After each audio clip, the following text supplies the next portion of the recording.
Assalamualaikum warahmatullahi wabarakatuh.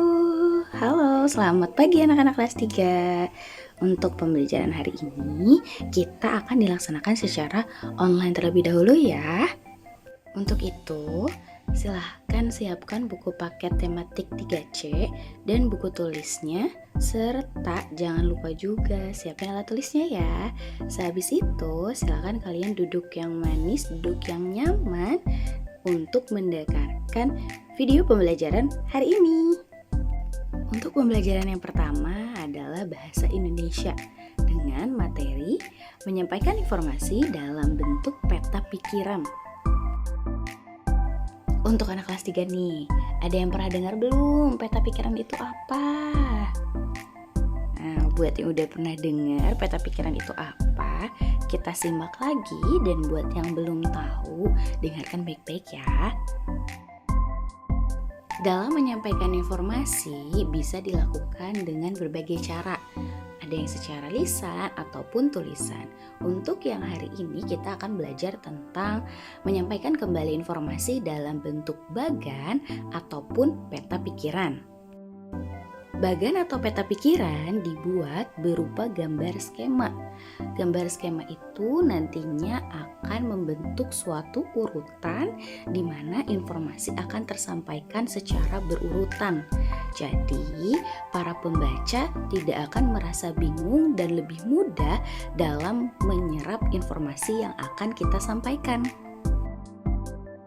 Berikut ini adalah langkah-langkah untuk menyajikan informasi dalam bentuk bagan atau peta pikiran, di mana langkah-langkah ini akan mempermudah kalian untuk membuat bentuk bagan atau peta pikiran. Nah, berikut adalah langkah-langkahnya, disimak oke?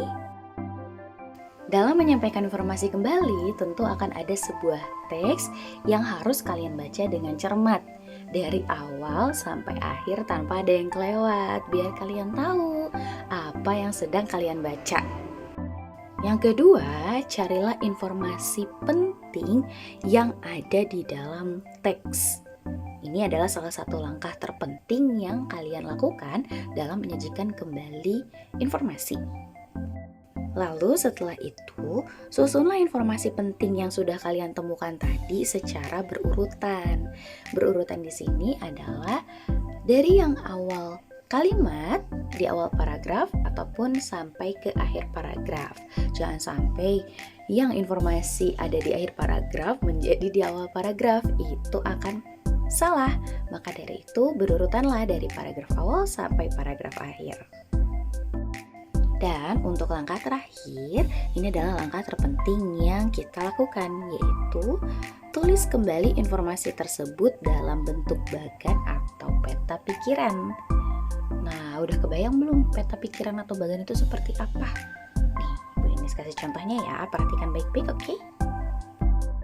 Ini ada contoh teks dengan judul pembuatan tempe.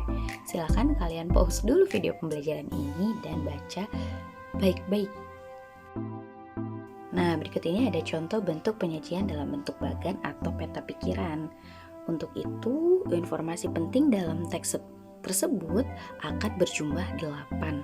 Setelah itu, kalian urutkan dan dimasukkan ke dalam bagan atau peta pikiran. Gimana? Udah kebayang belum?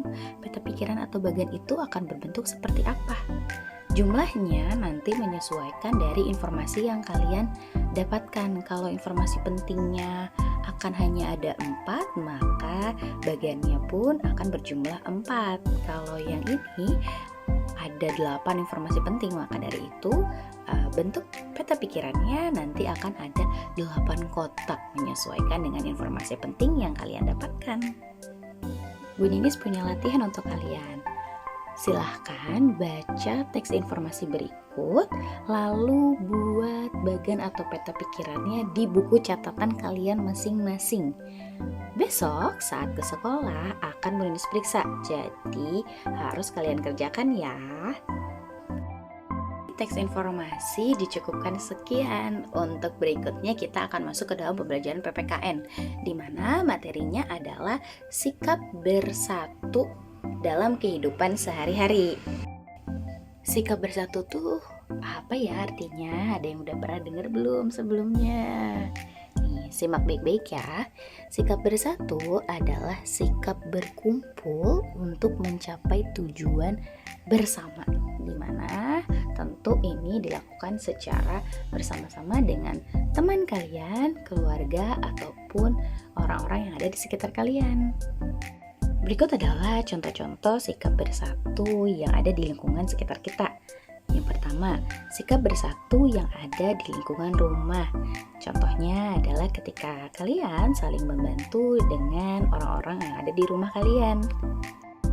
Sikap yang kedua adalah contoh sikap bersatu di lingkungan sekolah, di mana kalian melakukan kerjasama dan bersatu dengan teman-teman yang ada di sekolah kalian. Dan yang terakhir ada sikap bersatu yang dilakukan di lingkungan masyarakat di sekitar kalian. Nah, itu adalah bentuk-bentuk dari sikap bersatu yang ada di sekitar kita. Coba tadi ada berapa? Kita ulang ya. Ada 3 di lingkungan rumah, di lingkungan sekolah, serta di lingkungan masyarakat. Ingat baik-baik ya. Melaksanakan sikap bersatu akan menciptakan persatuan. Suasana hidup akan menjadi rukun dan damai. Dengan begitu, sikap bersatu harus kita miliki dan kita munculkan di lingkungan sekitar kita agar terasa nyaman dan rukun serta damai. Setelah menyimak penjelasan Bu Ninis tadi, silakan tulis 3 contoh sikap bersatu yang sudah pernah kalian lakukan di buku catatan kalian masing-masing. Nanti saat di sekolah akan Bu Ninis periksa, jadi harus kalian kerjakan. Alhamdulillahirrabbilalamin, gak kerasa kan pembelajaran hari ini sudah selesai dari bahasa Indonesia serta PPKN telah kita pelajari.